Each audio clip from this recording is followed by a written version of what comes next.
Well, I love talking about other stuff like that, but this, obviously this occasion brings us here on a somber note.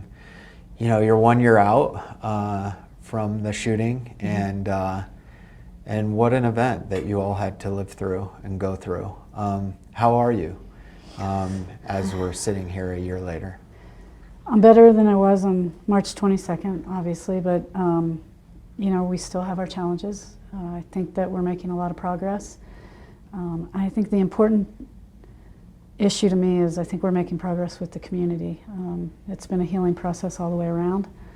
It was a gruesome incident and something that I don't know if you ever totally recover from. But I feel hopeful that we are making the progress on multiple fronts. What's it like to go through that as a police chief? And you were sort of in the infancy of your, leadership here, right? Yeah, it was pretty new. I've seen a lot of gruesome events in my career. I retired out of the city of Cincinnati, but I have never seen something like this. So tragic. People shopping. Obviously, I lost Eric Talley, and so this felt so different to me. Did you know him? I did know Eric. You did? I did know Eric very well, and a couple weeks before this incident, Eric and his family were up in my office in this conference room right here, getting a life-saving award. And so I knew of Eric. I talked to him on multiple occasions. But this was especially hard because King Soopers was my supermarket, and I live very close, 3 blocks right up the street, and I was in that supermarket just about every other day. And so I knew a lot of the people in the store, the King Soopers employees, the manager. So it was impacted me both as a community member, as Eric's police chief, but also obviously the entire police department, the community were so impacted by this event. Yeah. Is it still, are you helping to, I guess, get this community through the grieving process? Is it still a grieving process? Here in the department, obviously with the loss of Officer Talley, and then also just the community in general.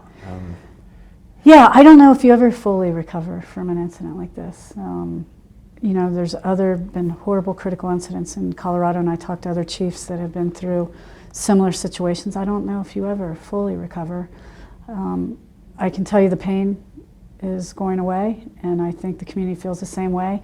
During the reopening of King Soopers, there was a ton of community outpouring at that event, but people were still, visibly upset and emotional. Oh, I was there, and I did interviews with several people, and several ladies cried. Yep. And I think this is going to be a long haul. But I do think the pain dissipates, and we get to a better place, and we can start thinking about people in a hopeful and happy remembrance of their lives. And most certainly, I think the police department now is feeling that we just want to remember all of the good times with Eric and his impact, and we just don't want to lose sight of his sacrifice. And I think the community feels that way about all 10 innocent victims that were tragically killed in this incident. The sacrifice that he made that day, talk about that. And officers do that every day, sort of put their lives, in the line of fire. And he did that day, made the ultimate sacrifice to keep others safe, right? He did, and I've watched the body-worn camera of this incident. He didn't hesitate, and I don't know if you can even train that. Obviously, we do train, but just to go into what I heard on the scene were multiple gunshots, and just to run in, and there's no doubt, we know that his actions and the other responding officers saved dozens of lives. And police officers do make the ultimate sacrifice way too much in this country. But I will always be grateful for Eric's actions, and I know the community, we've received such an outpouring of emotion and support from this community, and I will forever be grateful for that. What, I don't know, how do you move forward? And, you know, is it I mean, are there lessons to be learned from that incident that day? And have you, like, made changes to policing here in Boulder as a result of that day? Well, that's a great question, and something that I'm really moving forward on. Obviously, we've conducted after-action assessments, after-action reports, but I think it's important that a police department get a third-party assessment on everybody's response to that critical incident. And we have to wait till the trial is over to get a full assessment of everybody's role and what worked, what didn't, and so we're going to look at that. What I can tell you from my seat, and I've worked in a bigger city, a mid-sized city, and a much smaller agency as well, what I can tell you about our response, I've never seen anything like it in my life, where we had other local agencies, the Boulder County Sheriff, the state, the Colorado State Bureau of Investigation. We had federal agencies. The FBI was here that night with me.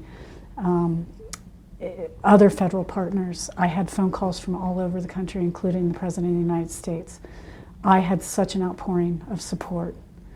I've never seen that in my 29-year career, where people were in that command post with me, and we were collaborative in nature, and we were doing the right thing.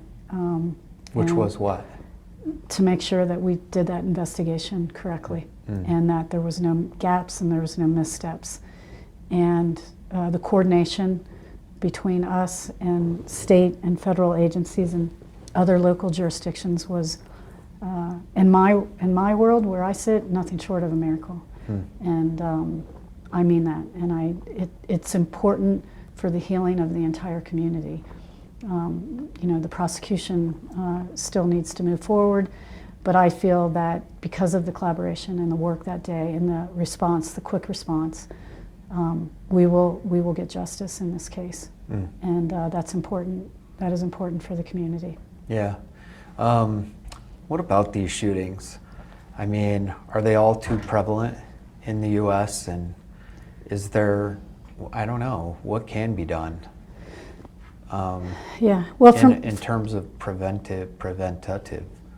Well, I think from my seat, I think we need to do much more, because the trauma that comes from one of these critical incidents is overwhelming, and people do not fully recover after these critical incidents. So I think that we need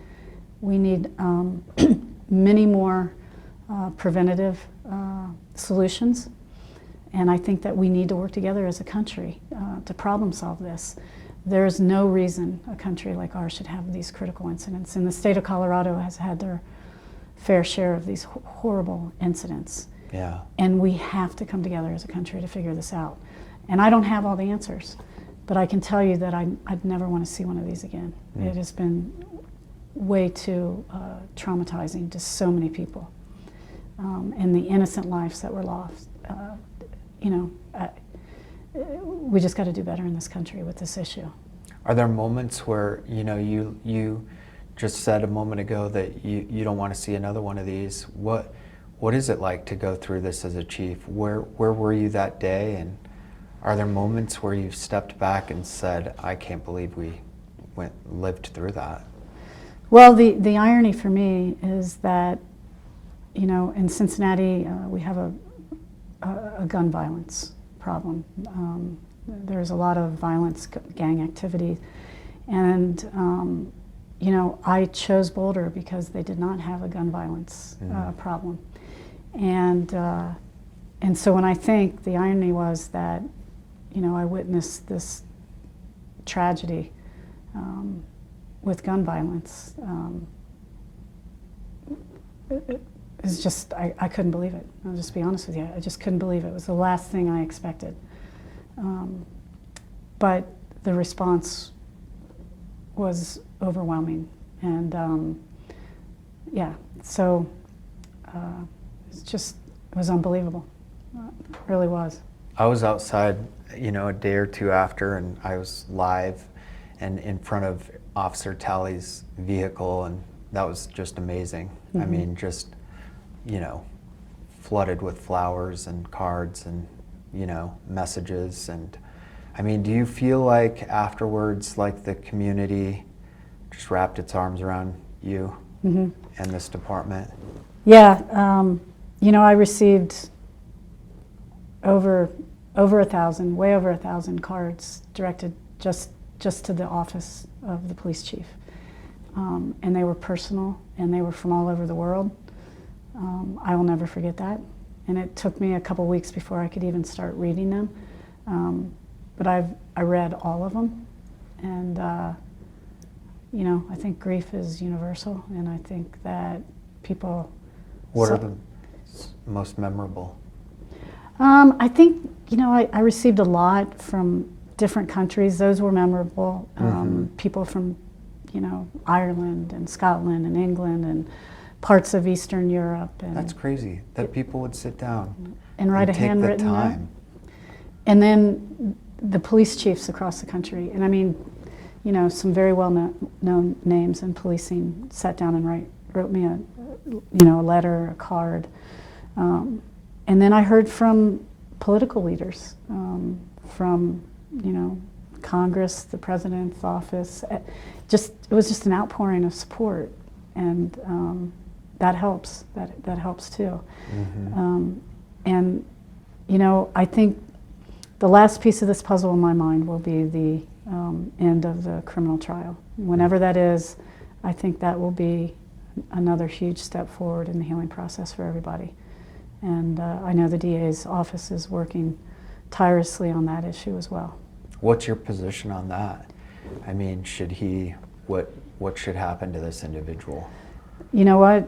I think we've done our job to give the DA the best case possible, and then it is up to the jurors or the judge to make that decision. And I think, in my mind, I think because of the case that we've all built, I think justice will be served. And whatever that is to the jury or the judge, then I have to accept that.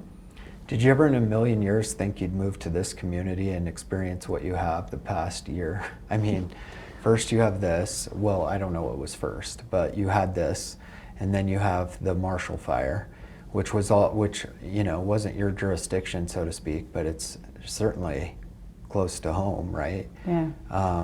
And I'm sure you had officers who lost homes. Yes. How has that been?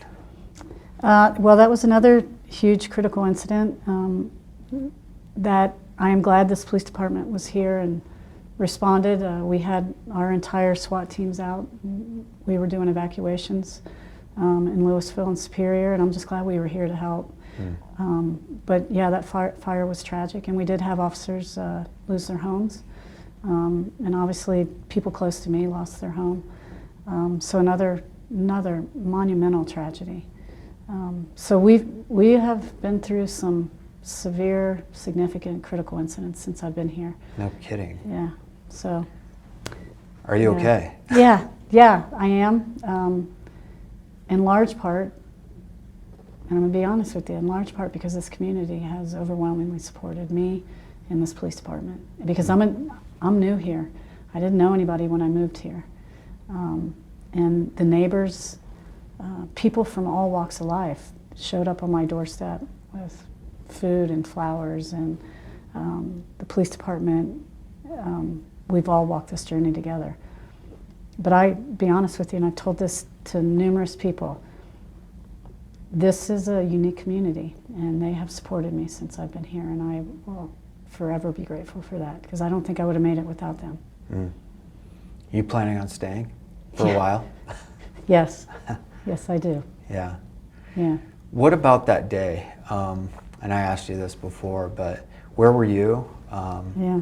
What were you doing that day, and how hard was it? So I was sitting in this office right behind you, and I had just finished up a meeting, and I got a text, and the text said that we had a active shooter at King Soopers, and we had been getting erroneous text from our SWAT software, and I thought it was a mistake. And so I called our deputy chief, Kerry Weinheimer, and I said, I got this strange text, and as I'm talking to him, I could hear the shots in the background. And he said, you need to get here, we have an active shooter inside of King Soopers. And of course, unfortunately in my mind, like the last thing I heard from my partner was, I'm going down to King Soopers to get some groceries that morning. And so it was a very emotional 30 seconds. I couldn't get a hold of my partner, but you know, I started responding, and it was surreal. And I got there within a couple minutes, and it was still in action when I got there. So very hard all the way around. What did you do when you got there? I guess just, I mean, incident command, right? Incident command. And Yeah. so we were all in the thick of, you know, completing the command structure on how to isolate this incident from the rest of the community, establishing communication, ensuring that we had a communication plan with the rest of the community that was around there, and then establishing those partnerships, because we knew this would be a massive crime scene to deal with. And so that is the importance of federal partnerships, and their technology and their response is so robust. And so really it comes down to stabilizing that immediate scene, knowing that this is going to be a multi-day crime scene investigation, and then a multi, you know, weeks of establishing an emergency operations center that would involve all of our partners, and the coordination that takes is really a heavy lift. How are your neighbors? How's your partner? Was she there or? Yep. Yeah. She was definitely there. Oh my gosh. I'm sorry, she was not at the store. She was still at home. Yes. No. You know, the neighbors are they're doing well, but I think everybody was really happy that the King Soopers opened again, and I'm grateful that the Kroger company decided to stay in Boulder and reopen. It's beautiful. And they redesigned the store, which they did it so thoughtfully. And I know the community so appreciates that. And so kudos to King Soopers and all the work they put into that. Yeah. What will March 22nd look like in Boulder this year? Yeah. What's the plan?